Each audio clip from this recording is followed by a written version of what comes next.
everybody, my name is Erica and today I'm going to be giving you my February wrap-up.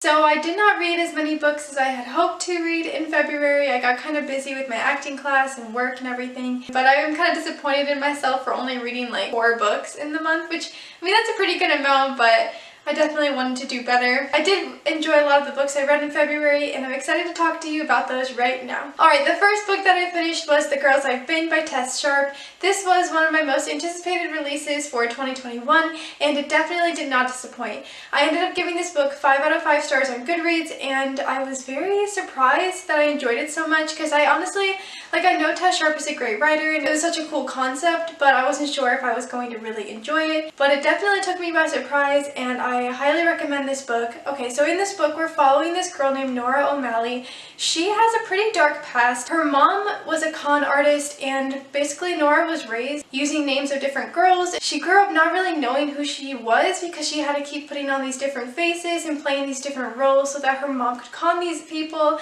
and get money and everything for them. Because Nora was so little, she didn't really have anyone else to go to, so we really have to follow her story and her struggles, and it's a very dark and sad storyline, and I was not expecting it to turn so dark. The premise of the story actually takes place in this bank that is being robbed, but these bank robbers, these men, they don't actually want the money, they really want the owner of the bank. Nora and her friends are there at the bank that day, and they end up becoming like hostages in this situation. That makes Nora have to use her skills that she had as a con artist when she was little, so she's using those skills to kind of get them out of this situation. Things don't always go as planned, so she kind of has to start using her name as this like leverage to get them out of there. It's a very intense story, very fast paced. It takes place within a few hours because they have to get out of this bank. So Nora, Wes, and Iris are all stuck in this bank, and Nora ends up having to start revealing pieces of herself to her friends that she had kind of hoped to keep secret for just a little bit longer. This is why the story ends up going back and forth, back between like present and past, because we're learning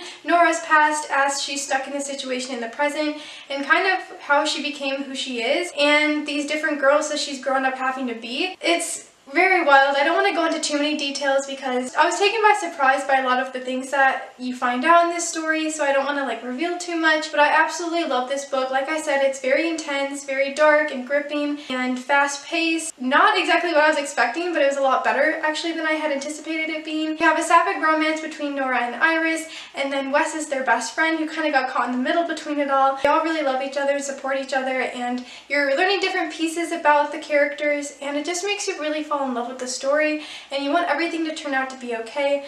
For being a pretty short book and for it taking place within a few hours, you really learn to love these characters and want them to succeed and find comfort in one another. And the hostage situation was so like wild to me. It reminded me of an episode of Criminal Minds that I really enjoy, Hit and Run. If you haven't seen that show, it's one of my favorites, and that's definitely one of the best episodes. But yeah, I thought this book was really good. I really liked how high the stakes were in this story, because you think that like Nora's gonna get out of all of this really easily, but things really don't turn out perfectly at times, and it's really well written. I loved it. So I highly recommend this book. Again, I gave it 5 out of 5 stars. And it was definitely better than I was expecting it to be. The next book that I finished in February was one of my other anticipated releases, and that was The Mask Falling by Samantha Shannon. I'm not going to go into a lot of details for this one, only because I talk about this series a lot, and it's the 4th installment in the Bone Season series. I absolutely adore this series. It's my favorite dystopian series I've probably read, and it's very detailed and very specific. But The Mask Falling takes place in Paris. Normally we are following Paige in London, but her and Warden are being sent to Paris because of everything that happened back in London. She's trying to find like their underground society and their citadel. She's learning a lot more about Warden in this, who she's referring to as Arcturus now, because their relationship is kind of taking like a more friendly turn. I mean, they've been friends, but obviously it's blossoming into even more than that because they're really taking care of each other and supporting one another in all of this. But there are a lot of really intense things that happen in this story, and you can definitely tell it's the 4th book because, I mean, we have so much that happens in the last 3 books, and this one kind of like, I mean, a lot happens in this one, but it's definitely leading to the last few books of the series. But I really enjoyed this book. I gave it 5 out of 5 stars, mostly because the writing is absolutely brilliant, the characters, and the ending just kind of leaves you like lost for words, honestly. But again, I don't want to spoil anything, but I really love that book, and I'm happy I got to it this past month.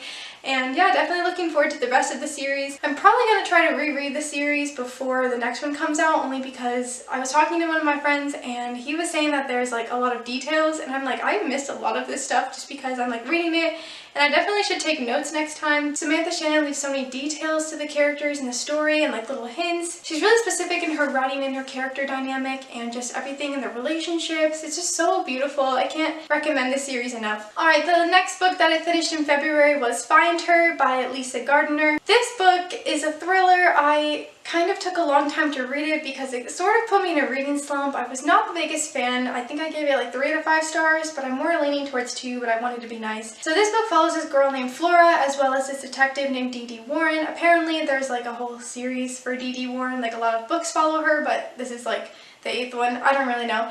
But Flora was kidnapped for about 472 days, I think it said. I can't really remember, but she was kidnapped for well over a year, and she was being held in like this box for a lot of the time, and then she would be taken out and had to travel with her kidnapper. He was a truck driver, so she kind of started going with him wherever he went, and he really manipulated her, he raped her, he just was such a horrible person to her, but he's the one providing for her, so she kind of developed this like, not like this bond, but I mean she really relied on him and kind of started to like appreciate him in a weird dark way. Anyway, fast forward, so after Flora was found and everything, she really started taking a liking to trying to find and like hunt down serial killers. This new girl was kidnapped and they've been looking for her for a very long time, and Flora has been in contact with their family and she's trying to help find them because she feels like she knows pretty much everything you need to know about, you know, being kidnapped and serial killers and whatnot. Flora goes to the bar one night and then this guy ends up kidnapping her sort of, and he takes her, but she's really skilled, she's a great fighter, she knows how to do a lot of things because she's had to teach herself after all that time. And she ends up killing him, which leads her to the detectives, and the detectives are trying to find this new girl that was kidnapped as well as figure out what happened to Flora. But then Flora goes home and then she ends up getting kidnapped again and taken to this other place. We are following Flora as she's coping with everything that happened to her past while also trying to find this new girl who's been kidnapped. So it's very dark, very sad, a little twisted, of course. This reminded me of Criminal Minds again, but I just was not really a fan of it. I feel like the writing was kind of mediocre and I didn't really feel anything for any of these characters. Like, I didn't really care what was going to happen. Like, it's really sad. Obviously, it's a sad story and not a good thing that happened to her. I just wasn't really a fan of the characters. Like, I didn't really care about anybody, and yeah, it was pretty basic to me. I felt like it was pretty predictable at times. I just felt kind of bored. It definitely put me in a bit of a reading slump, but I did give it 3 out of 5 stars, mostly because I guess I kind of liked the concept, but I wasn't really a huge fan. The last book that I read in February was actually a reread, and that was The 7 Husbands of Evelyn Hugo. I talk about this book a lot. It's one of my favorites of all time. I read it again because I thought it would kind of help me get out of a reading slump, which I feel like it did. This book follows Monique Grant, who is an up-and-coming journalist, and she gets asked to interview Evelyn Hugo, who is currently trying to auction off her dresses for breast cancer awareness and research, and she's trying to raise money for that. And Monique is very flattered and like kind of shocked that Evelyn asked for her to do her interview. Monique then goes to Evelyn to start this interview, and turns out Evelyn wants Monique to write her life story. And Evelyn is very secretive. She hasn't really been out in the public much lately, and like no interviews or anything or photos. So Monique is shocked by this because she doesn't really get why Evelyn asked her to do it. So Evelyn wants Monique to write her biography, and obviously she has like things that she wants Monique to put in there that are really specific. And Monique's biggest question is, who is your great love? Because obviously Evelyn had 7 husbands, so she wants to find out who Evelyn's true love was and like what happened in her past. And it's so good. I love this story. It's very well written. It's a beautiful sapphic romance. I love that it takes place in old Hollywood. It's like the golden era of Hollywood, and it's just so beautifully done, and it's one of my favorite books ever. I loved Evelyn. She's very feisty and determined. She'll do whatever it takes to get where she needs to be. And then Monique starts to kind of develop the same traits after talking to Evelyn. She really starts to find herself and discover what she wants in life, and she's going to fight for that as well. And yeah, it's a really good book. I can't recommend it enough. 5 out of 5 stars every time I read it. This is the 3rd time I read it, and it never gets old. So I highly recommend this one if you're interested in like something cute and sapphic and like Hollywood. I actually finished it like the night of the Golden Globes, so I thought it was very fitting because, you know, awards and Evelyn and everything, so yeah. Alright everybody, those are all of the books that I read in February, and that is all I have for you today. If you like this video, be sure to give it a nice little thumbs up. If you want to keep following me on this booktube journey, please subscribe to my channel. You can follow me on Twitter and Instagram at ErikaAGobble. Thank you all so much for watching. I'll see you soon with another video. Bye!